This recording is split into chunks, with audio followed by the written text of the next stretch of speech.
ও আল্লাহ, জীবনে অনেক নামাজ ছেড়ে দিয়েছি, মা বাবারে কষ্ট দিয়েছি রে আল্লাহ।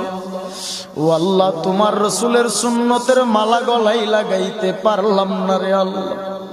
তওবা করে নিলাম আজকে আলেম ওলামাদেরকে সাক্ষী রাখিয়া, তওবা করলাম আল্লাহ, আর কোনোদিন নামাজ ছাড়বো না, রোজা ছাড়বো না, মানুষকে কষ্ট দিব না, সুদের খাতায় নাম লাগাবো না, কোনোদিন খারাপ কাজে লিপ্ত হব না। আমার আল্লাহর কাছে যদি একটা বার চোখে পানি ছেড়ে তওবা করতে পারো, আমার আল্লাহ এই মাহফিলের প্যান্ডেলের থেকে বের হওয়া মাত্র জিন্দেগির আমল নামার গুনাহগুলো ক্ষমা করতে পারে কি পারে না?